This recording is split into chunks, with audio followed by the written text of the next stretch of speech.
M'interessa, o sigui, veig interessant això. Suposo que a xarxes socials heu de fer una miqueta més d'explicació, de pedagogia, o posar-li un subtítol al podcast, o canviar-li el nom d'alguna manera, perquè sí que és veritat que jo pensava que la versió podcast àudio era el port dels streams, que era l'àudio dels vídeos, però no. Ja et dic, ens ha costat bastant trobar... Sí, ens ha costat bastant trobar aquesta continuïtat i crec que arrel d'això també ens ha costat que la gent entengui, perquè també no ens hem explicat massa bé, el concepte separat entre els streams i el podcast. Però ja et dic, poc a poquet perquè... Que deies abans per al micro que no som experts en màrqueting i no som un mitjà professional que ja té aquestes coses molt estudiades i clar, que és anar provant i anar fent i anar trobant el punt, no? Això, a mesura que anem avançant, anem aprenent. I també, repeteixo, al final també cadascú té els seus projectes personals i també li dedica moltes hores, llavors és normal que costi seguir trobant temps per a aquest projecte, coordinar que tots ens vagi bé gravar aquell dia i aquella hora, perquè jo què sé, per exemple, doncs en Jacint té una filla i al final pues, també això marca molt, Bueno, i és lo important realment de la vida i no posar-te aquí davant d'una càmera a xerrar, collons, lo important és això, no?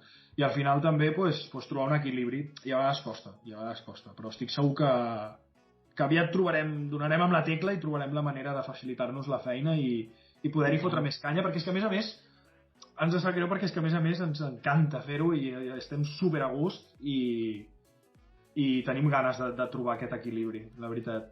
Sí, no, i la putada en realitat és, perquè qui ho estigui sentint i no hagi fet mai, el momentet que estem tu i jo aquí és el que de veritat es gaudeix, no? Al moment de... poso el micro i et poso a xerrar. Però després, des que acabes fins que ho puges, ja no només la feina d'editar-ho, que és la seva... sinó, si és vídeo, li has de fer la seva miniatura. Si és àudio, li has de fer la descripció també. Però ja un cop ho tens, tampoc és agafar i ho puges directament, sinó que ara prepara't una mica, si vols promocionar Instagram has de fer una imatge, perquè Instagram no pots escriure res sense imatges.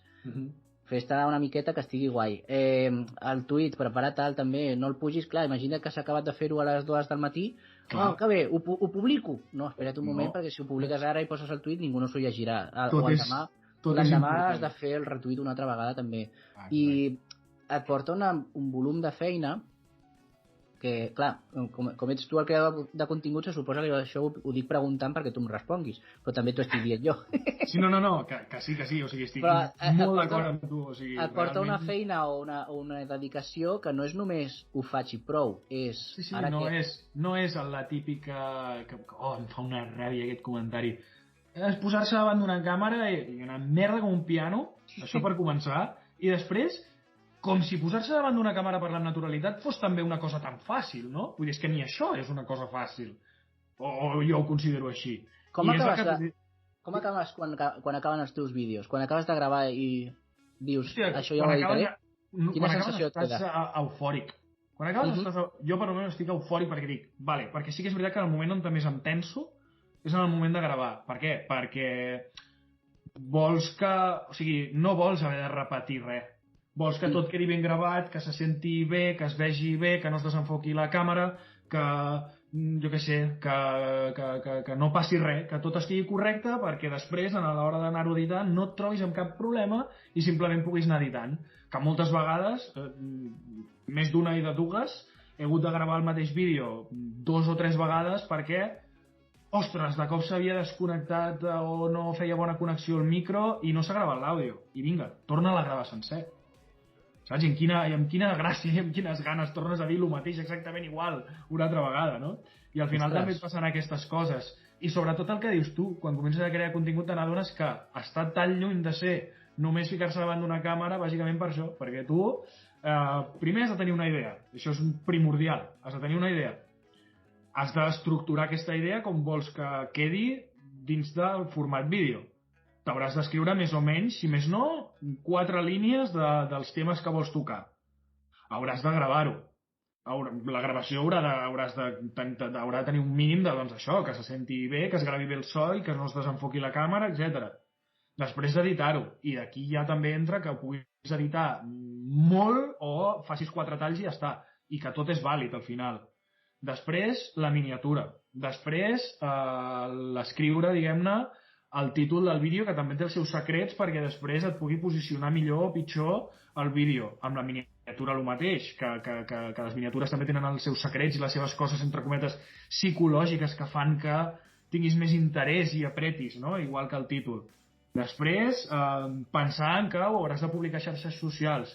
Com ho escrius perquè sigui de la manera que més cridi l'atenció. Un post a Instagram, una story, que la gent cliqui i tingui la facilitat de simplement clicar-hi anant-hi, que no t'hagin d'anar a buscar. Has de pensar en tantes coses, són minicoses, però són moltes coses que s'han de tenir en compte també. Sí, per això està a les antípodes de ser simplement ficar-se davant d'una càmera. I que el que gravis, ho graves pensant també en com ho has d'editar, perquè tu, per editar t'has de donar material. Sí. Un cop estàs assegut editant no pots crear res de nou. O sigui, has de treballar amb el que tens. I si vols fer alguna tonterieta de, jo què sé, de crear l'efecte de que algú t'està parlant des de l'aire, que en el fons ets tu que mentre edites graves un clip de veu i ho fiques per allà sobre, però clar, en el moment d'haver-ho gravat has de fer l'acting de que, hòstia, de que algú t'està parlant des del sostre, saps? Vull dir, no sé si m'he explicat bé, és un exemple sorra i ràpid, però i tot això ho has de preveure, no? Per tant, no és així, no és tan fàcil, no és tan fàcil. No és tan I mira fàcil. que crec que jo també m'he ficat la vida bastant fàcil i d'alguna manera la meva edició he trobat, entre cometes, la manera de fer-ho per facilitar-me una mica la vida i tampoc foto grans floritures. No, ja tu vas automatitzant, no? Una miqueta sí, i a poc, doncs, quan ja vagi tenint més temps o simplement de forma natural anar aprenent certes coses, que això ja m'ha passat, ja estic fent coses d'edició que abans no sabia fer, doncs a poc m'aniré arribant.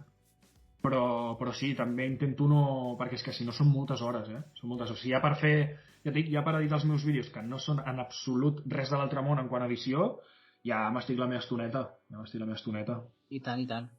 I alguna vegada tothom ha sentit la tentació de fer servir aquest recurs estilístic de hola, sóc el Pol que està editant en el futur i em gravo directament per dir-te que aquí vaig dir no sé què però m'he equivocat, o de posar un text a sobre amb el que volies dir de veritat perquè ho has dit malament, per no haver-ho de gravar tot una altra vegada. Però clar, això ho pots fer servir un número limitat de vegades, no pots viure d'això. O tampoc ho pots fer 4 cops en un vídeo, saps? Vull dir, però sí, em sembla, és un recurs super lícit, a més, inclús en algun moment pot ser un recurs que et permeti aquesta, que a vegades no, l'interès de l'espectador pot estar decaient i pot ser com una cosa que no s'esperava i diferencial, que de cop li surti una veu, no? que sóc jo editant dient que aquí em vaig equivocar. Pot ser inclús algo que acabi sent positiu. És veritat que sí, no abusar-ne ho interioritzes com aquest llenguatge, no? Sí. I que és molt millor no haver-ho de fer servir, però al final és normal, ja et dic, perquè has de tenir moltes coses en compte a l'hora de gravar perquè serà lo definitiu. Inclús moltes vegades m'he gravat i he dit, bueno, saps què? Vaig a deixar-ho ni que sigui tallat per veure si en algun moment hi ha algun error i com que estic vestit amb la mateixa samarreta i encara no m'ha crescut la barba, si haig de retocar alguna cosa, doncs mira, ho retoco ara i queda igual, saps? És que aquests detallets... Sí, bueno, en algun que altre vídeo, ara mateix potser no t'ho sabria dir ni jo, però en algun que altre vídeo la primera meitat ja es veu que la barba està més curta que la segona altra meitat, o coses així, o que jo què sé, que el llit no té el mateix llençol. Bueno, potser això no, això sí que m'hi fixo més. Soc bastant detallista amb aquestes coses. Però sí, segur que en algun vídeo, si ens hi fixem, ho trobem. T'has de fer de guionista, de càmera, ets l'home editar... Exacte. Sí, I a més tens una mica de script, no? Això... I community manager i edició de fotografia a l'hora, entre cometes, a l'hora de fer les miniatures i... Jo he après un munt de coses. Jo no havia agafat no havia editat mai una fotografia en ma vida i ara, doncs mira, em retallo, faig que només es quedi, diguem-ne, la meva fotografia al fons al borro i fico la imatge i fico la brillantor i no sé què, i ja torno a dir, no és res de l'altre món, perquè intento posar-m'ho fàcil, perquè no és...